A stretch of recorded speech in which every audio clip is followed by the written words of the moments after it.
We have two sets of notes today. The first one is going to cover the difference between pero, sino, and sino que, and then we're going to get into some adjective clauses with subjunctive and indicative. So starting out with pero, sino, and sino que, all these words mean but. When you translate it into English, it means but. However, they're used differently in Spanish. We're going to start out with sino. Sino means but rather. It's equivalent to the expression but instead or but rather, which means that you're not doing something because you're doing something instead. You're going to use sino when the first part of the sentence is negative and the second part is correcting or saying that you're doing something else instead of the first part. And this will be a little easier to see with example sentences. But one of the requirements for using sino is that that first part of the sentence must be negative. It must have a no. So let's look at some examples and see what I mean.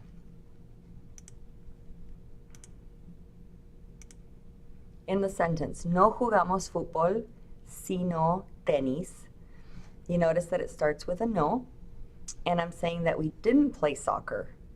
Instead of playing soccer, or rather than playing soccer, we played tennis. In the next example, no voy al cine, sino a la fiesta. I'm saying that I don't go to the movies. Rather than going to the movies, or instead of going to the movies, I went to the party. Okay, another example, no soy tonto, sino perezoso.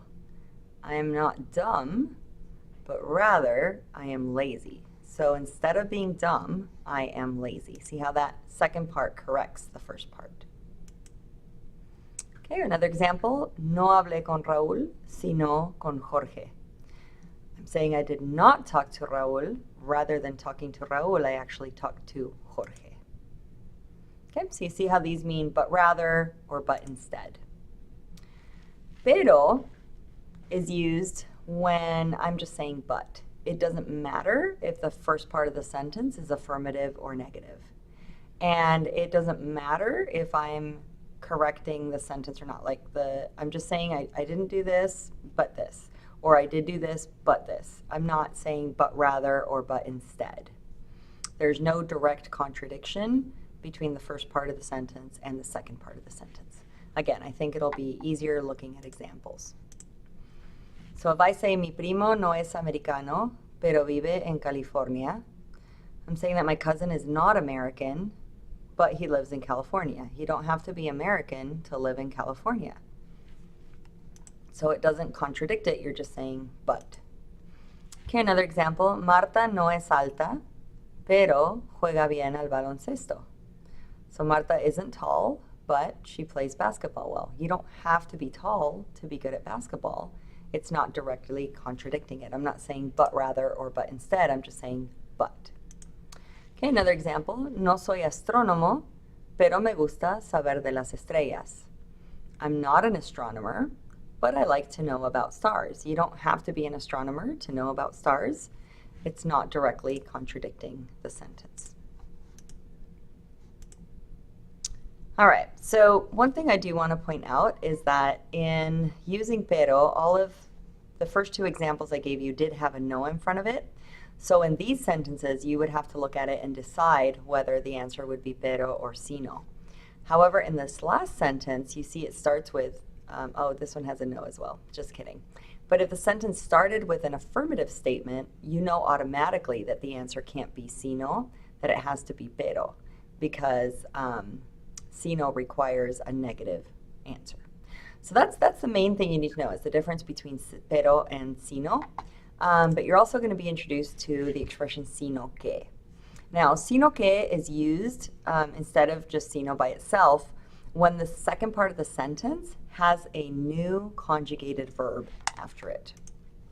So for example, if I say Manuel no baila en las fiestas, sino que canta y habla mucho, I'm saying that Manuel doesn't dance at parties. Instead of dancing, he sings and talks a lot.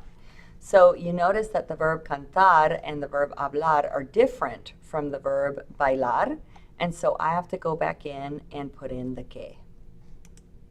Another example, yo no tomé el examen, sino que lo escribí. I didn't take the exam. Rather than taking it, I'm the one who wrote it. We have escribí, which is a different verb than tomé, so I can't just have sino by itself. I have to have sino que. Okay, one more example. No fuimos al parque, sino que nos quedamos en casa. So I'm saying I didn't go to the park. Rather than going to the park, we stayed at home. And because I have a different verb, nos quedamos, than the first verb, fuimos, I need to go back and include the que. Okay. When I have an infinitive, even though I use a different verb, I don't have to use the que. Okay, so when you use the que, it's because you have a different conjugated verb. If it's an infinitive verb, you can eliminate the que. So for example, Juan no quiere bailar, sino cantar. The fact that cantar is in the infinitive doesn't matter that it's different from bailar, you don't include the que. No voy a hacer tarea, sino salir con amigos. Okay, the fact that salir is in the infinitive, it's different from hacer or voy a hacer, but it doesn't matter because it's an infinitive, you leave out the que. Okay, one more little thing about sino is that sometimes we have the expression no solo blah blah blah, sino que también blah blah blah. And this does not mean but or but rather, it actually means not only did I do something, but I also did this. So very different meaning. It's almost the opposite meaning because you're not saying that you did something instead or rather you did something else. You're saying that not only did you do something, but you also did something else. So for example, no solo voy a estudiar español, sino también italiano. I'm going to study Spanish and Italian, both. No solo construían templos, sino también pirámides. They built both temples and pyramids. No solo descubrieron un artefacto, sino que también lo vendieron al museo por millones de dólares. Not only did they discover an artifact, they also sold it to a museum. And notice that with this one, because vendieron is a different verb than descubrieron, I do have to go back in and insert the que. Okay, so let's try it out. Pause the video, write the answers to all 6 of these. The choices are pero, sino, sino que, and when you're done writing all your answers, resume the playback on the video and you will see the correct answers. Okay, here you go. Number 1, the teacher does not take the exams. Rather, or instead, she gives them to students. So it's sino que because you're correcting the first part. It does start with a no, and you have the verb da, which is different than the verb toma, so you must have that que. Number 2, you didn't see Sherlock. Instead of seeing Sherlock, you saw Doctor Who. So that's sino, it's correcting. The first part is negative. Number 3, okay, the first part is negative, so that might have made you put sino. However, can I eat a chicken that I didn't cook? Absolutely. So I didn't cook the chicken, but I ate it. Okay, it's not directly contradicting it, so it's okay to have a pero. Number 4, I would like to go out with you tonight, but I have a lot of homework. So I'm not contradicting, I'm not saying but rather, they both exist, they're both true. I want to go out tonight, but I have a lot of homework. The other thing with this one is that the first part was not negative, so you should have automatically known it was pero. Okay, number 5, Bianca didn't talk with Miguel, but rather with Pablo, so that's a sino. And the last one, Verónica ya no se sienta cerca de Tito. She doesn't sit next to Tito anymore, but they're still friends. Okay, so it has a no in it, but it's not contradicting, it's not correcting the first part, so the answer is just pero. You will have a few more of these on your Edmodo quiz, but now let's jump into our other grammar concept. This video is going to run a little bit long, so if you want to take a mental break, go get a drink of water, this would be the best time to do it. And then let's get into adjective clauses. Okay. So adjective clauses are when you have a sentence that has the 2 clauses, you have the main clause and the dependent clause. And when that dependent clause acts as an adjective for a noun in the main clause, it's called an adjective clause. So, for example, here I have the sentence, tengo un hermano que es muy cómico. This right here, que es muy cómico, is an adjective that's describing hermano. But instead of being a one word like mi hermano es cómico or mi hermano es alto, I have a whole phrase. So, que es muy cómico with a verb and everything. So it's called an adjective clause. And the word that's being described, let me go back to that, the word hermano is what we call the antecedent. The antecedent is the noun that is being described by the adjective clause. Okay, so what I'd like you to do is pick out the nouns that are being described by these adjective clauses. In the first one, busco un apartamento que tenga 3 dormitorios. What word is que tenga 3 dormitorios describing? Quiero vivir en una ciudad que esté cerca de mis padres. What word is que esté cerca de mis padres describing? And necesito el libro que habla de Argentina. What word is que habla de Argentina describing? Okay, you should have gotten apartamento for the first one, ciudad for the second one, libro for the third one. Okay, these 3 words are what we call the antecedent because they are the nouns that are being described by the adjective clause. It's an important word. We're going to refer to it all through these notes.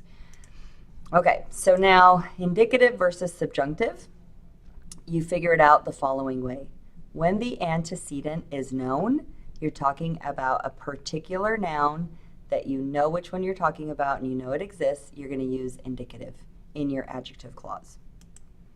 When the antecedent is unknown, so you're not sure it exists or you're not talking about a particular one and there's the possibility it might not even exist, we use subjunctive in the adjective clause. And sometimes the antecedent is actually non-existent. You say things like, I have no brother that likes to read, or something like that. In that case, when it's not existent, even though you're sure it doesn't exist, you're still going to use subjunctive in your adjective clause.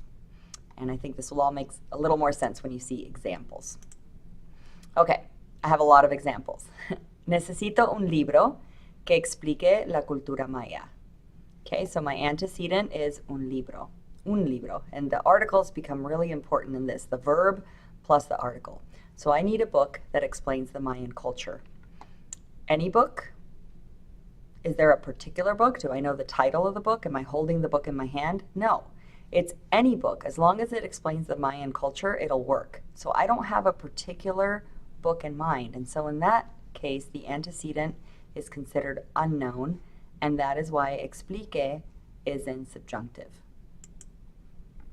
Another example, very similar, leí un libro que explica la cultura maya. Okay, my antecedent is libro, but when I say I read a book, well, if I read a book, then I'm talking about a specific particular book, the one I read, that explained the Mayan culture. So that book is known because I read it. The antecedent is known, and that is why explica is in the indicative. Here's another example. No hay un buen libro que explique la cultura maya. Okay, my antecedent again is libro. I'm saying that there is no good book that explains the Mayan culture. So in this case, the book is non-existent. I'm saying there is no book. So when it's non-existent, we use subjunctive, and that's why explique is in the subjunctive. Another example. Conozco a un muchacho que viaja a Machu Picchu todos los veranos. Well, if I know the boy, then my antecedent is known because I know him. I know his name. I can tell you what he looks like. It's a particular boy. So yes, I know him, and that's why viaja is in indicative. Okay, if I say tengo que encontrar a alguien que viaje a Machu Picchu todos los veranos. In this case, I need to find someone, and anyone will do as long as they travel to Machu Picchu in the summer. I don't have a particular person in mind. Anyone will do. So that means that the antecedent is unknown, and that's why viaje is in subjunctive. Okay, another example. No hay nadie que viaje a Machu Picchu todos los veranos. If there is no one who travels to Machu Picchu during the summers, then I know it's non-existent. There for sure isn't someone, and so that would give me subjunctive for my adjective clause, and that's why I have viaje. Okay, now you're going to try some. Say or write in your notes whether the antecedent is known, unknown, or non-existent, and then you're going to answer using either present subjunctive or present indicative. Okay, here we go. Tengo 6 clases que blank muy difíciles. Okay, figure out if the antecedent is known, unknown. So clases, is it known, unknown, or non-existent? You should have said known, because if you have the 6 classes, you're talking about your 6 classes that you have. So it's known, and the verb ser would be conjugated in indicative, so it would be son. Okay, number 2.